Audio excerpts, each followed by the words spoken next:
दोस्तों आज मैं एक्सप्लेन करूंगा कार्तिक आर्यन की फ्रेडी मूवी जो हाल ही में हॉटस्टार पर रिलीज हुई है। वैसे इस मूवी से मुझे ज्यादा एक्सपेक्टेशन तो नहीं थी, क्योंकि मुझे ऐसा लग रहा था कि ये मूवी किसी हॉलीवुड या कोरियन मूवी की रीमेक होगी, लेकिन इस मूवी ने मुझे पूरी तरह सरप्राइज कर दिया है। तो टाइम वेस्ट न करते हुए चलिए मूवी को एक्सप्लेन करते हैं। अब मूवी के शुरुआत में हमें फ्रेडी नाम के एक दांतों के डॉक्टर को दिखाया जाता है। फ्रेडी अब तक कुंवारा होता है और वो बहुत टाइम से शादी करने की कोशिश कर रहा होता है और वो मैट्रिमोनियम साइट से कई सारे लड़कियों को मिल चुका होता है, लेकिन फ्रेडी के शर्मीले और संस्कारी अंदाज की वजह से हर लड़की उसके मुंह पे थूक के चली जाती है, मतलब उसको रिजेक्ट करके चली जाती है और कोई भी लड़की उसको भाव नहीं देती। और यहाँ भी वो लड़की के साथ डेट पे आया होता है, लेकिन ये लड़की भी उसको रिजेक्ट करके चली जाती है। खैर फ्रेडी का एक फालतू कछुआ होता है जिसका नाम होता है हार्डी, और फ्रेडी अपनी सारी बातें हार्डी को बताता है क्योंकि वो उसका इकलौता बेस्ट फ्रेंड होता है और इस दुनिया में उसका कोई भी दूसरा फ्रेंड नहीं होता। इसी के साथ साथ फ्रेडी की पर्सिस नाम की एक आंटी होती है जो हमेशा उसका हालचाल पूछती रहती है, और पर्सिस आंटी ये चाहती है कि फ्रेडी की जल्द से जल्द शादी हो जाए, और फ्रेडी अपनी आंटी की बात बहुत मानते रहता है। मतलब फ्रेडी के लिए उसकी हर बात सराखों पर होती है। अब ऐसे ही एक रात फ्रेडी को मैट्रिमोनियम साइट से एक लड़की का कॉल आता है और कुछ ही देर बात करने पर दोनों के ख्यालात बहुत ही अच्छे से मिलने लगते हैं, और साथ ही अगले दिन वो लड़की फ्रेडी को मिलने के लिए भी बुलाती है। लेकिन जब फ्रेडी उससे मिलने के लिए कैफे ब्लू जाता है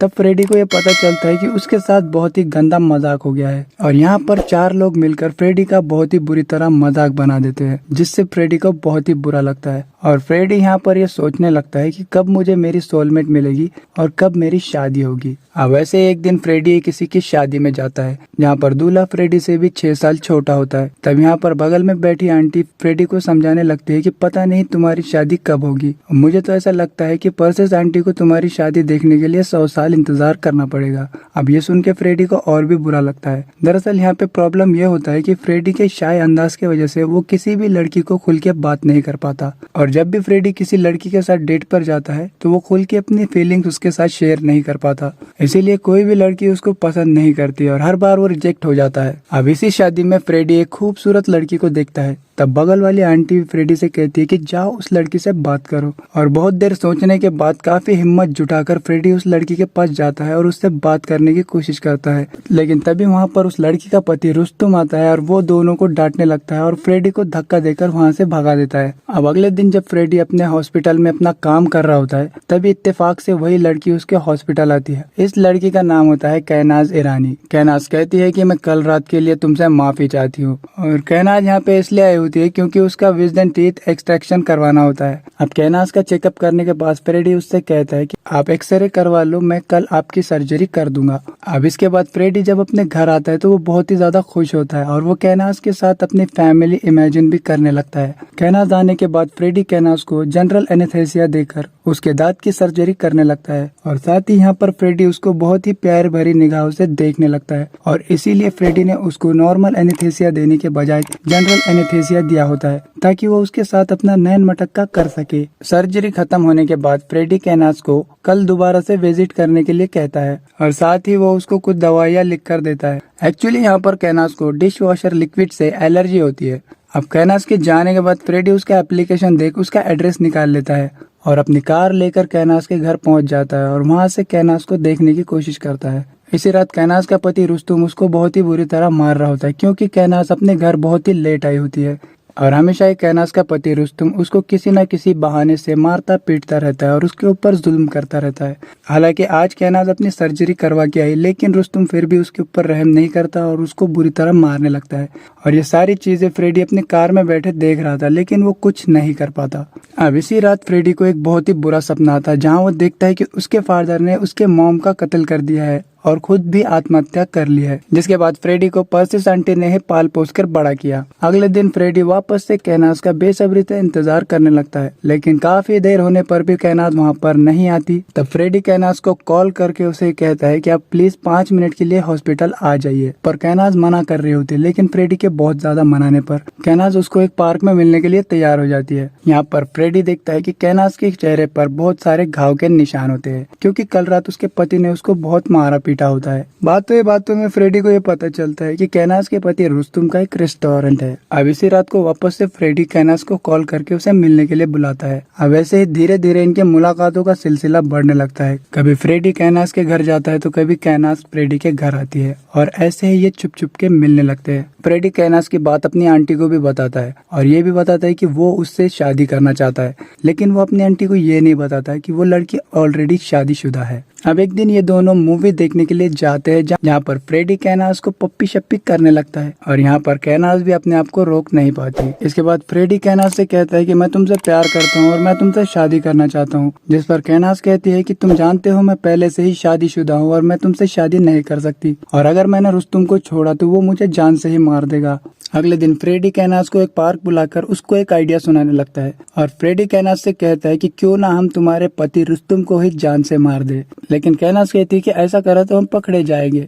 लेकिन फ्रेडी कहता है कि मैं तुम्हें कुछ भी नहीं होने दूंगा, बस तुम्हें मेरा साथ देना है। अब पहले तो कैनास इसके लिए मना कर रही होती है, लेकिन बाद में वो मान जाती है। अब रुस्तुम हर शाम जॉगिंग के लिए जाता है और ये बात फ्रेडी को पता होती है, तो फ्रेडी अपने हाथ में गन लिए अपने कार में ही रुस्तुम के आने का इंतजार करने लगता है। और जैसे ही रुस्तुम वहाँ पर आता है तो फ्रेडी हड़बड़ाहट में ट्रिगर दबाने की बजाय एक्सीलेटर दबा देता है, जिस वजह से रुस्तुम का एक्सीडेंट हो जाता है। अब फ्रेडी यहीं से पीछे नहीं हट सकता था, तब वो रुस्तुम के ऊपर बार बार अपनी कार चढ़ाकर रुस्तुम को जान से मार देता है। इसके बाद फ्रेडी 4 दिनों के लिए शहर से बाहर अपने फार्म हाउस पे जाता है। अब एक्सीडेंट की वजह से फ्रेडी की कार थोड़ी सी डैमेज हो चुकी थी, इसीलिए वो अपने फार्म हाउस पे एक मैकेनिक को बुलाकर अपनी कार रिपेयर करवा लेता है। अब इधर दूसरी तरफ पुलिस रुस्तुम के एक्सीडेंट केस को इन्वेस्टिगेशन करना शुरू कर देती है, लेकिन पुलिस को अब तक कोई भी सुराग नहीं मिला था, क्योंकि जिस रास्ते पर रुस्तुम का एक्सीडेंट हुआ था वहाँ पर कोई भी सीसीटीवी कैमरा नहीं था। साथ ही रात बहुत होने की वजह से इनके पास गवाह के तौर पे भी कोई इंसान नहीं था। अब 4 दिनों के बाद जब फ्रेडी अपने गर्लफ्रेंड कैनास के घर जाता है तब ये दोनों एक दूसरे को देखकर बहुत ही ज्यादा खुश होते और ये दोनों एक दूसरे के साथ कांड करने वाले होते। तभी हमें पता चलता है कि ये बस फ्रेडी के दिमाग की एक इमेजिनेशन थी और हकीकत में अभी तक कैनास ने दरवाजा नहीं खोला है। अब जब कैनास अपने घर का दरवाजा खोलती है तो हमें देखते हैं कि वहाँ पर कोई और ही बंदा है और ये बंदा और कोई नहीं कैनास का बॉयफ्रेंड है।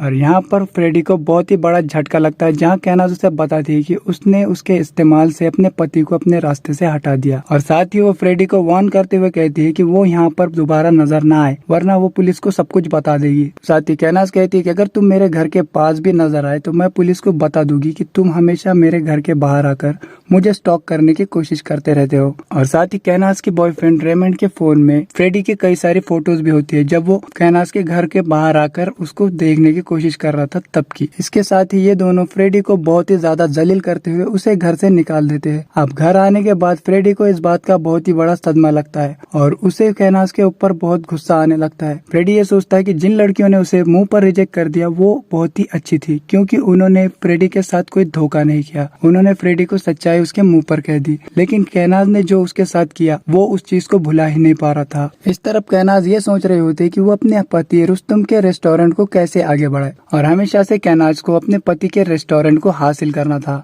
और आखिरकार उसका सपना पूरा हो गया था। इधर दूसरी तरफ फ्रेडी अपनी आंटी के पास आकर अपने दर्द शेयर करने लगता है और उनके गले लगकर बहुत ही रोने लगता है। दूसरे दिन फ्रेडी कैनास के रेस्टोरेंट जाता है, जहाँ पर वो कैनास और उसके बॉयफ्रेंड को देखकर बहुत ही ज्यादा गुस्सा हो जाता है और अपने अंदर के गुस्से को ठंडा करने के लिए वो फालूदे पे फालूदा पीने लगता है और एक के बाद एक फालूदा ऑर्डर करने लगता है। अब कई सारे गिलास पीने के बाद भी फ्रेडी वहाँ से नहीं जा रहा था, इसीलिए गुस्से में कैनास का बॉयफ्रेंड उसके फालूदे में थूक मिक्स करके उसको दे देता है, लेकिन गुस्से में चूर फ्रेडी उसका थूक वाला फालूदा भी पी लेता है और बहुत ही प्यार से कैनास से ये कहता है कि मैं तुमसे बस एक सॉरी एक्सपेक्ट कर रहा हूँ, मुझे तुम सॉरी बोल दो और मैं यहाँ से चला जाऊंगा। इस पर कैनास कहती है कि सॉरी माय फुट, तुम्हें तो पता है ना हमारे पास तुम्हारे खिलाफ कितने सबूत है, तुम अगर इज्जत से यहाँ से नहीं जाओगे तो मैं पुलिस को बुलाऊंगी। और बेचारा फ्रेडी चुपचाप वहाँ से चला जाता है। लेकिन अब फ्रेडी पूरी तरह फैसला कर लेता है कि वो कैनास से अपना बदला लेकर रहेगा और दूसरे दिन वो कैनास के घर जाकर उसके फेस वॉश में डिश वॉशर लिक्विड मिला देता है, क्योंकि कैनास को डिश वॉशर लिक्विड से एलर्जी थी। इसके साथ ही उनके खाने में कुछ बेहोशी की दवाई मिलाकर फ्रेडी कैनास के एलर्जी वाले टैबलेट गायब कर देता है। अब खाना खाने के बाद कैनास और उसका बॉयफ्रेंड बेहोशी की हालत में होते, तब फ्रेडी वापस से इनके घर के अंदर आकर इनके मोबाइल में फ्रेडी के जो फोटो होते हैं वो सारे फोटोज को डिलीट कर देता है। उसके बाद रेमंड के गाड़ी का ब्रेक फेल करके वहाँ से निकल जाता है। अब होश में आने पर कैनास देखते है कि उसके चेहरे पर काफी सारे रैशेस होने लगते हैं और साथ ही इसके पास एलर्जी के टैबलेट्स भी नहीं थे। तब कैनास और रेमंड फटाफट से हॉस्पिटल जाने लगते हैं, लेकिन इनके गाड़ी का ब्रेक फेल होने की वजह से इनकी गाड़ी का एक्सीडेंट हो जाता है। लेकिन किस्मत से ये दोनों बच जाते हैं और उनको ज्यादा चोट भी नहीं आती। कैनास रेमंड के ऊपर बहुत ही गुस्सा होते हैं और उनसे कहती है कि तुम्हारी एक छोटी सी गलती की वजह से मेरी जान जा सकती थी। अब दूसरे दिन कैनास को ये पता चलता है कि फूड सेफ्टी वाले उसका रेस्टोरेंट बंद करने वाले हैं, क्योंकि किसी कस्टमर के खाने में छिपकली पाई गई थी और ये कंप्लेंट करने वाला और कोई नहीं फ्रेडी ही था। अब इसके बाद चुपके से फ्रेडी वापस से इनके घर में आकर रेमंड के फोन से उनके प्राइवेट वीडियोस पब्लिक कर देता है। अब कैनास के पूछने पर रेमंड को इसके बारे में कुछ भी नहीं पता होता है, लेकिन काफी सोचने के बाद उनका ध्यान फ्रेडी के ऊपर जाता है और उनको ये समझ में आता है कि हो ना हो ये सब कुछ फ्रेडी ही कर रहा है। जिसके बाद ये दोनों ही फ्रेडी के घर आकर उसको बुरी तरह मारने लगते हैं, लेकिन फ्रेडी ये अच्छी तरीके से जानता था कि ये दोनों उसको मारने के लिए उसके घर जरूर आएंगे, इसीलिए फ्रेडी पहले से ही पुलिस को यहाँ पर बुला लेता है। अब पुलिस को देखकर कैनास पुलिस के सामने सच बताने लगती है कि फ्रेडी ने ही इसके हस्बैंड को मार दिया, लेकिन सबूत पूछने पर इनके फोन में एक भी फोटो अवेलेबल नहीं होती। जिसके बाद पुलिस इनको वार्निंग देकर वहाँ से जाने के लिए कहती है। अब एक दिन जब फ्रेडी अपने घर पर आता है तो वो देखता है कि उसके घर का सारा सामान बिखरा हुआ है, साथ ही वहाँ पर उसको एक बुलेट भी दिखती है, जिसको देखकर फ्रेडी ये समझ जाता है कि हो ना हो ये उन दोनों का ही काम है। तब फ्रेडी कैनास को कॉल करके बताता है कि उसने उसके घर में एक सांप को छोड़ दिया है। जिसके बाद कैनास और उसका बॉयफ्रेंड घर के अंदर नहीं जा पाते और पूरी रात उन्हें बाहर ही रुकना पड़ता है। अगले दिन फ्रेडी को पता चलता है कि कैनास और उसका बॉयफ्रेंड उसके पालतू कछुए को चुरा ले गए, और क्योंकि फ्रेडी ने अपने घर के बाहर सीसीटीवी कैमरास लगाए होते तो उसमें कैनास और उसका बॉयफ्रेंड साफ साफ नजर आ जाते हैं। अब वो कछुआ फ्रेडी को बहुत ही ज्यादा प्यारा होता है, जिसके बाद फ्रेडी ये सोच लेता है कि अब इस कहानी का दी एंड करना ही पड़ेगा। इसके बाद फ्रेडी एक पियक्कड़ भिखारी को पकड़ के उसको पैसे देकर उससे कुछ बात करने लगता है। दूसरी तरफ कैनास और रेमंड अपने घर पे आकर सांप को ढूंढने लगते हैं और साथ ही वो अपने रेस्टोरेंट में हर जगह कैमरास लगा देते हैं।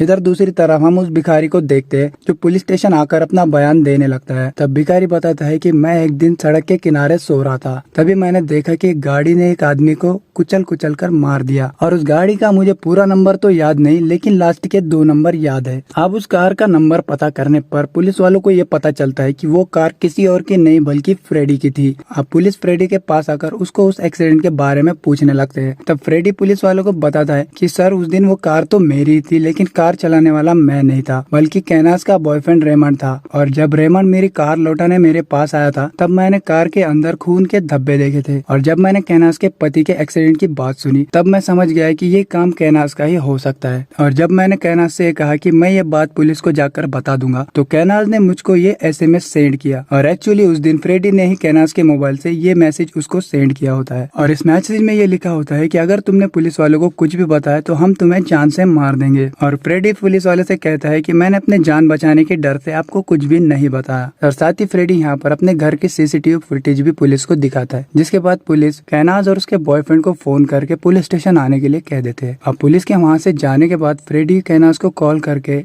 उसने जो जो बातें पुलिस को बताई वो सारी बातें वो कैनास और उसके बॉयफ्रेंड को सुनाने लगता है, और साथ ही वो कैनास से कहता है कि तुमको मेरे बेस्ट फ्रेंड को मारना नहीं चाहिए था, और इस मामले को सुलझाने के लिए वो उन दोनों को अपने फार्म हाउस पे बुलाता है, और वो साथ ही उन दोनों को अपने साथ एक सूटकेस लाने के लिए भी कहता है। अब कैनास और उसका बॉयफ्रेंड सोचते है कि यही अच्छा मौका है फ्रेडी को अपने रास्ते से हटाने का, और जब ये दोनों उसके फार्म हाउस पे आते हैं तो ये दोनों उसके ऊपर हमला कर देते हैं, लेकिन यहाँ पर फ्रेडी पहले से ही तैयार होता है और वो इन दोनों को इलेक्ट्रिक शॉक देकर इन दोनों को बांध देता है, और होश में आने पर ये दोनों देखते हैं कि इन दोनों के हाथ पैर बांधे हुए हैं और इनका मुंह डेंटल पेशेंट की तरह खुला होता है। अब जान बचाने के लिए कैनास फ्रेडी को अपने बातों के जाल में फंसाने की कोशिश करने लगती है, और कैनास फ्रेडी से कहती है कि मैं जानती हूँ तुम अब भी मुझसे प्यार करते हो और हम दोनों साथ में एक नई शुरुआत कर सकते हैं, लेकिन कैनास की काफी कोशिश करने पर भी फ्रेडी उसके जाल में नहीं फंसता। इधर दूसरी तरफ पुलिस कैनास और उसके बॉयफ्रेंड को ढूंढने के लिए उसके घर आते हैं, लेकिन वो दोनों उनको वहाँ पर नहीं मिलते, और यहाँ पर आसपास वालों को पूछने पर यह पता चलता है कि कैनास और उसका बॉयफ्रेंड